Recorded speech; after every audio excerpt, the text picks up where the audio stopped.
Hello नमस्ते।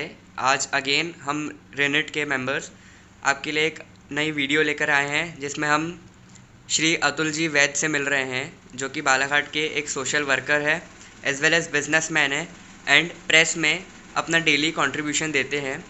And आपको further guide करने के लिए बताऊं, he is very closely related to me और ज़्यादा कुछ तो मैं इनके बारे में आपको बता नहीं सकता, आप इन्हीं से जान लीजिए। सो हम स्टार्ट करते हैं और जानते हैं कि हमें इनसे क्या इंस्पिरेशन लेना चाहिए एंड क्या इनके व्यूज़ है करंट सोसाइटी के इश्यूज़ एंड सिचुएशन के बारे में। So let us start sir. सबसे हाँ। पहले तो रेडिट के सारे मेंबर्स को मेरी तरफ से बहुत सारी शुभकामनाएं।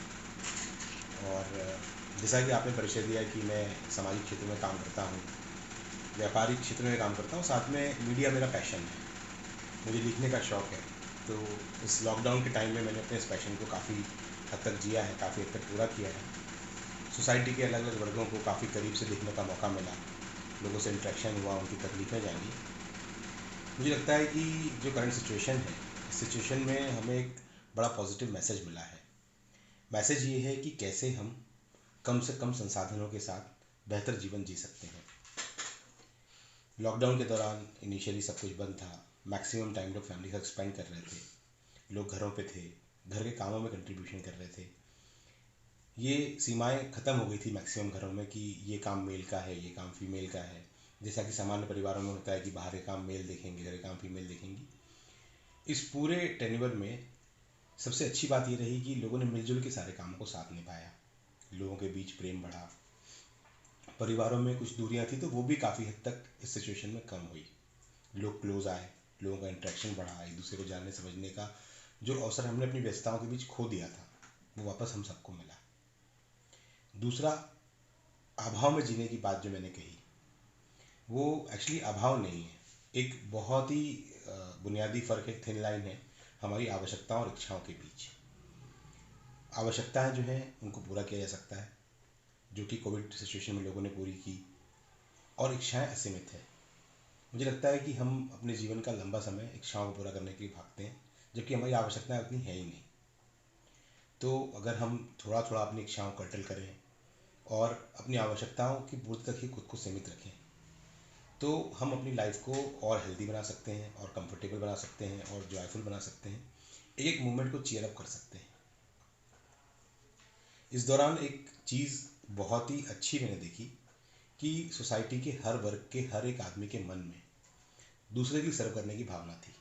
बहुत सारे लोगों को इस बात के लिए अवसर मिला, वो बाहर निकल पाए, लोगों के लिए सर्व कर पाए।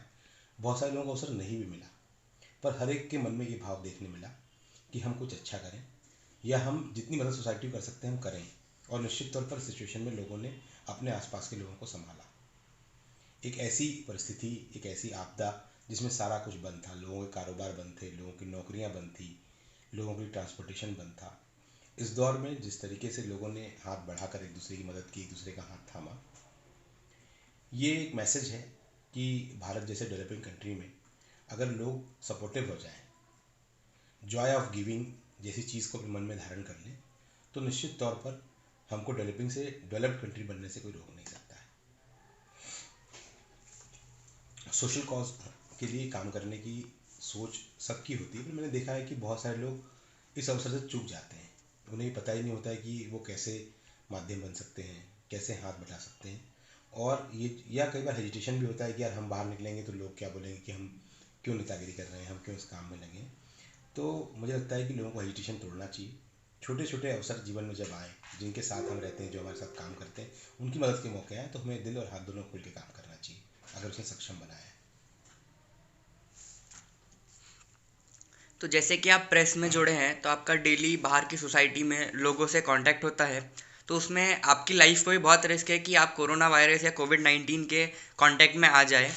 तो जब आपने ये सोचा कि आप लोगों से इंटरेक्ट करेंगे, उनकी मुश्किलें जानेंगे, तो क्या आपके मन में ऐसा ख्याल नहीं आया, क्या आपके परिवार वालों ने आपको रोका नहीं? निश्चित तौर पर हर घर के आदमी के मन में एक डर होता है, अपनी फैमिली को लेकर के प्रोटेक्टिव होते हैं। वो डर मेरे परिवार के लोगों के मन में भी था, और इसलिए मैंने जितने सेफ्टी मेजर्स हो सकते हैं सारे सेफ्टी मेजर्स लेकर के काम किया। जहाँ तक मीडिया का सवाल है, मुझे लगता है कि मीडिया एक ब्रिज है सोसाइटी और गवर्नमेंट के बीच में। अगर हमारी अप्रोच पॉजिटिव है, हम अपनी बात को वजनदारी के साथ सोसाइटी के बीच में रखते हैं और साथ में बिना किसी अपने निजी स्वार्थ के, तो उसका इम्पैक्ट काफ़ी मास होता है। हम लोगों के लिए छोटे छोटे प्रयासों से बड़े बड़े फायदे खड़े कर सकते हैं। बालाघाट में एक मजदूर आया, बहुत ही मार्मिक तस्वीर थी। उसकी पत्नी प्रेग्नेंट थी, 2 साल का बेटा था, हैदराबाद से निकलना था, कोई साधन नहीं था उनके पास। मैंने उनका इंटरव्यू किया था और वो एक छोटी सी लकड़ी की हाथ गाड़ी बना के उस गाड़ी को खींचता हुआ 17 दिनों में हैदराबाद से बालाघाट पैदल पहुंचा। जब वो पहुंचा, मैंने उसका इंटरव्यू किया तो उसने बड़ी इंस्पायरिंग बात की। मैंने उससे पूछा कि भाई तुम निकल गए, तुम्हारे मन में डर नहीं था? उसने कहा अगर डर होता तो मैं यहाँ तक पहुँच ही नहीं पाता। वाइफ प्रेग्नेंट थी, वाइफ से बात की, धनवंता बाई नाम था वाइफ का। मैंने उससे भी बात की कि भाई आप ऐसे कैसे यहाँ तक आ गए, कैसे आपने इतनी बड़ी हिम्मत कर ली, गर्मी का टाइम है, सब कुछ बंद है। तो उसने कहा कि हमने हिम्मत भगवान के भरोसे की थी और रास्ते भर हमको भगवान मिले। ये भगवान वो लोग थे जिन्होंने इस मजबूर परिवार को रास्ते में खाने का साधन दिया, जिनने इनको शेल्टर दिया, जिनने इनकी बच्ची को दूध दिया। मैं जो कह रहा था कि इस तकलीफ के दौर में भी लोगों ने आगे आकर काम किया है और निश्चित रूप से लोगों के अंदर का भगवान जागा है। तो अगर हमारे मन में अच्छा करने का भाव होगा तो प्रकृति हमारा साथ देती है, आपकी तकलीफें कम हो जाती है। जो डर है उस डर के साथ हमको जीना पड़ेगा। हमारे देश के प्रधानमंत्री भी लगातार ये मैसेज दे रहे हैं कि कंप्लीट लॉकडाउन या देश को बंद करके व्यवस्थाएं चलाई नहीं जा सकती। अब हमको इस संक्रमण के साथ जीने की आदत बनानी पड़ेगी। कुछ देश हर्ड इम्यूनिटी की तरफ बढ़े हैं, भारत में इतने संसाधन नहीं है कि हम हर्ड इम्यूनिटी की तरफ बढ़ें, पर हम प्रोटेक्टिव तरीके से अपने आप को बचा करके जरूर कोरोना के साथ कंधे से कंधा मिलाकर काम कर सकते हैं। और यही कोशिश हम सब ने भी की। बहुत बार कई जगह से मैसेज आया, कभी मालूम पड़ा कि हैदराबाद में बालाहाट के 50 मजदूर पहुंचे हैं, उनको ये नहीं पता था कि वो अपनी बात कहाँ रखें। तो बीइंग अ मीडिया पर्सन हम लोगों ने ब्रिज का काम किया, उनकी बात एडमिनिस्ट्रेशन तक पहुंचाई, उन तक एडमिनिस्ट्रेशन की बात पहुंचाई, कैसे उनको मदद मिल सके इस दिशा में भी प्रयास किए। तो आपकी इस बात से तो ये चीज़ समझ में आ ही गई कि भगवान ढूंढने से तो मिल ही जाता है, मगर इंसान में भगवान होता है। निश्चित तौर पर हम सब के अंदर जिस माइथोलॉजी को हम मानते हैं, जैन आइडियोलॉजी, जैन माइथोलॉजी, उसमें हमको बताया गया है कि आप अगर अपने जीवन को मर्यादित संयमित ढंग से जीते हैं तो आप खुद भी परमात्मा बन सकते हैं।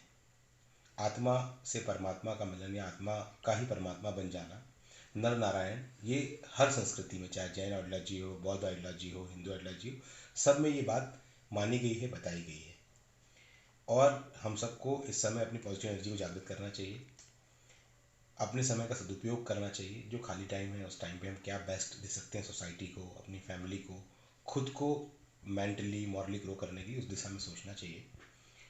एक बहुत ही अच्छा शब्द भारत सरकार के पंच प्रधान ने कहा था, आपदा में अवसर। मुझे लगता है कि ये अवसर एक देश के रूप में भारत के लिए है, एक समाज के रूप में हम सबके लिए है और एक व्यक्ति के रूप में मेरे और आपके लिए है। हमको सिर्फ उस अवसर को क्रैक करना है।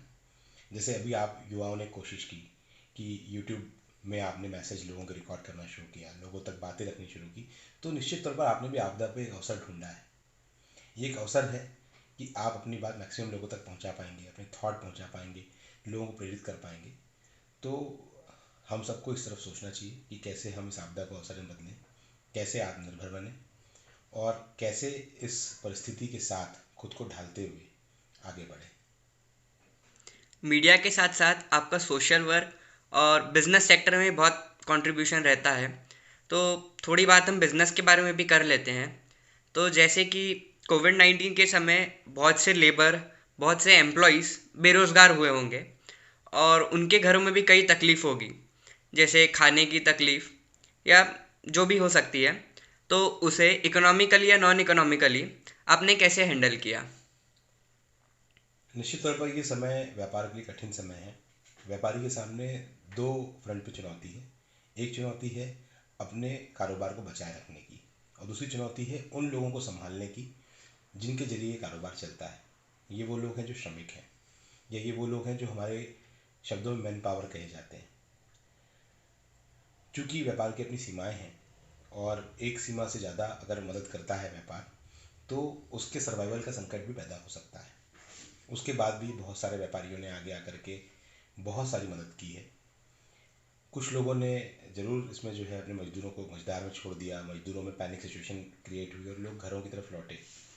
उनके मन में ये थॉट था कि भाई हम कैसे भी घर पहुंच जाएं, जीना मरना तो कहीं भी है। इससे निपटने का जो तरीका है वो सबसे आसान तरीका है कि हर एक व्यक्ति को अपने आसपास काम को तलाशना होगा। बालाघाट संभावनाओं से भरा हुआ ज़िला है। बालाघाट में बम्बू है, फॉरेस्ट है, हर्बल प्रोडक्ट्स हैं, एग्रीकल्चर प्रोडक्ट्स हैं। मैंने देखा है कि जो श्रमिक यहाँ से बाहर गए उनमें से मोस्टली लोग लाइफ स्टाइल के लिए बाहर गए। मोस्टली लोग इसलिए बाहर गए कि शायद यहाँ से बेहतर उन्हें वहाँ मिल जाए। निश्चित तौर पर सबको बढ़ने का अधिकार है, लेकिन हम सबको अब अपने क्षेत्रों में संभावनाएं तलाशनी चाहिए। कोशिश करनी चाहिए कि कैसे हम अपने यहाँ के प्रोड्यूस को आगे लाएं, कैसे उनसे जुड़ें। साथ साथ गवर्नमेंट ने मनरेगा शुरू किया है। मुझे लगता है कि मनरेगा एक गेम चेंजर होगा भारत के लिए। मनरेगा का जो फॉर्मेट है वो एक ही गांव के अंदर काम शुरू करके मैक्सिमम लेबर ओरिएंटेड वर्क कराने का है। लेबर ओरिएंटेड वर्क का मतलब ये है कि ऐसा काम जिसमें अधिकतम उपयोग श्रम का हो, ह्यूमन रिसोर्स का हो, मटेरियलाइज चीज़ें कम हों। तो अगर मनरेगा सही तरीके से इम्प्लीमेंट में आता है, सोसाइटी का वो वर्ग जिसको इम्प्लीमेंट करना है, पब्लिक सर्वेंट्स जो भी समाज का हिस्सा है, अगर वो मानते हैं कि ये आपदा के समय हमें इसे पूरी ईमानदारी से निभाना है, तो ये गेम चेंजर होगा। मजदूरों को वापस बाहर पलायन नहीं करना पड़ेगा, उनको अपने गांव घर में रोजगार मिल जाएगा। साथ ही जो यंग एंटरप्रेनर हैं, जो समाज के ऐसे लोग हैं जो कुछ करना चाहते हैं, अपनी शुरुआत चाहते हैं, उनको भी इस तरफ सोचना चाहिए कैसे वो ह्यूमन रिसोर्स को यूज़ करने वाली इंडस्ट्री की तरफ बढ़े। छोटे छोटे उद्योग लगें, गवर्नमेंट उसके लिए सपोर्ट में कई सारी स्कीमें ला रही है, लोग उसकी स्टडी करें। और मुझे लगता है कि हमारे जैसे समाज के लोगों को इसमें एक ब्रिज का काम अगेन करना चाहिए कि वो ऐसे लोग जो करना चाहते हैं और ऐसे जरिए जिनके जरिए वो कर सकते हैं, दोनों के बीच सेतु बन जाए। नए बच्चों को बताएं कि ऐसी कौन सी योजना है जिनके जरिए वो आगे बढ़ सकते हैं, नया स्टार्टअप कर सकते हैं, एम्प्लॉयमेंट जनरेट कर सकते हैं, और सरकार को उनकी क्षमताओं से परिचित कराएं। अगर इस जवाबदारी को सब लोग सामूहिक रूप से उठाएंगे तो मुझे लगता है कि एम्प्लॉयमेंट की समस्या रहेगी नहीं। भारत वापस बहुत जल्दी स्टैंड कर जाएगा। ये तो हमने आपसे जान लिया कि मीडिया का और business sector as well as social work, ये तीनों चीज़ों ने कैसे अपना रोल प्ले किया इस कोविड-19 आउटब्रेक की सिचुएशन में। अब अंत में मैं आपसे ये जानना चाहूँगा कि आपके मन में ऐसे क्या विचार है जो हम हमारे व्यूवर्स को, या ये मैसेज जिन भी लोगों के कांटेक्ट में आएगा, जो भी आपके और हमारे इस वार्तालाप से रूबरू होंगे, उनके लिए आप क्या ऐसी इंस्पिरेशनल बात कहना चाहते हैं, या क्या ऐसी चीज़ कहना चाहते हैं जिससे हमारे भारत के सभी नागरिक, भारत के ही नहीं बल्कि पूरे विश्व के नागरिक यह बात जाने और सीखे और आगे आए कि हमें हमारी सोसाइटी के लिए कुछ ना कुछ करना है। मुझे ऐसा लगता है कि हम सबको सबसे पहले तो नेगेटिविटी को अपने अंदर से बाहर निकालना चाहिए। नेगेटिविटी कई तरह की हो सकती है। नेगेटिविटी सरकार के कामों को लेके हो सकती है, नेगेटिविटी अपने पड़ोस में रहने वाले व्यक्ति को लेके हो सकती है, नेगेटिविटी अपने दोस्तों को लेके हो सकती है। कहानी मैंने कहीं सुनी थी, कहीं पढ़ी थी, जिसमें एक क्लास में एक बच्चे का बर्थडे होता है और उसके फादर उसको एक बहुत ही एक्सपेंसिव वॉच गिफ्ट करते हैं। जब वो बच्चा उस वॉच के लिए क्लास में जाता है, किसी काम से बाहर निकलना होता है, टेबल पे वॉच छोड़ के वो चला जाता है, उसकी वॉच चोरी हो जाती है। जब ये वॉच चोरी हो जाती है तो वो बच्चा बहुत दुखी होता है, लौट के क्लास में आता है, टीचर से कहता है कि सर मेरी वॉच चोरी हो गई। टीचर पूछता है कब हुई, तो कहता है कि 5 मिनट पहले मैं यहाँ से बाहर गया था वॉच रख के, वापस आया तो वॉच नहीं है। टीचर कहता है कि इस 5 मिनट में बाहर तो कोई गया नहीं और बाहर से कोई आया नहीं, मतलब जिसने भी चोरी की होगी निश्चित तौर पर वो क्लास का ही कोई स्टूडेंट होगा या कोई क्लास का रहने वाला व्यक्ति होगा। वो पूरे बच्चों से रिक्वेस्ट करता है कि आप सब अपनी आँख में पट्टी बांध लें, और उसके पीछे उस टीचर का थॉट ये रहता है कि किसी को भी इस बात का पता ना चले कि चोरी किसने की थी, मेरे छात्र का सम्मान कम ना हो। सबकी आंखों में काली पट्टी बांध दी जाती है। टीचर सबके जेबों की तलाशी लेता है। एक बच्चे के हाथ जेब में वॉच मिल जाती है। टीचर वो वॉच निकालता है और जिसकी है उसको दे देता है। जिसकी है उसको मिलते ही वो खुश हो जाता है। जिसने चोरी किया होता है वो 2-3 दिन घबराहट में रहता है कि टीचर कहीं मेरा नाम ना बोल दे। 2-3 दिन बाद ये घटना आगे बढ़ती है, वो इस बात को भूल जाता है। वो बच्चा आगे जाके अपने लाइफ में, कारोबार में अपने अंदर सुधार लाता है कि मेरी नेगेटिव बात को छुपाया गया, मेरे को पॉजिटिव साइड बढ़ना है, और एक सफल उद्यमी बनता है। उसके सफल उद्यमी बनने के कुछ सालों बाद स्कूल में रीयूनियन होता है, सारे बच्चे इकट्ठे होते हैं, वो टीचर भी दिखता है। बच्चा जाके टीचर का पैर पकड़ लेता है और धीरे से कान में कहता है कि सर आपने उस दिन मुझे जलील होने से बचा लिया, आपने उस दिन मेरी कमी को छुपा लिया और शायद इस कारण ही मैं आज ये सफल इंसान बन पाया हूँ। टीचर मुस्कुराता है और कहता है कि अच्छा वो वॉच तुमने चोरी की थी? तो बच्चा पूछता है क्या सर आपको नहीं पता ये बात? तो वो कहता है कि मैंने सिर्फ तुम लोगों की नहीं अपनी भी आँख में पट्टी बांध ली थी। वो प्रोफेसर ये चाहता नहीं था कि वो उस अपने छात्र का नेगेटिव पॉइंट देखे और अपने छात्र को लेकर अपनी धारणाएं बदले। गलती होने के बाद भी वो अपने छात्र को उसी समान भाव से देखता है, उसी समान भाव से पढ़ाता है जिस समान भाव से वो पढ़ाता आया है, और छात्र नई दिशा पाके आगे बढ़ जाता है। अगर हम इस तरीके से छोटी छोटी नेगेटिविटी को इग्नोर करना शुरू कर दें, सोसाइटी की, समाज की, अपनों की, दोस्तों की, परिवार की, तो निश्चित रूप से एक पॉजिटिव एटमॉस्फेयर क्रिएट होगा। मुझे लगता है कि बढ़ने का एक ही मंत्र है, बी पॉजिटिव।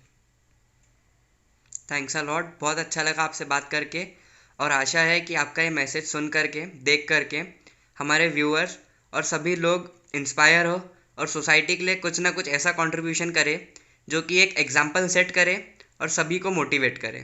थैंक यू बहुत सो बहुत मच। धन्यवाद। Thanks a lot.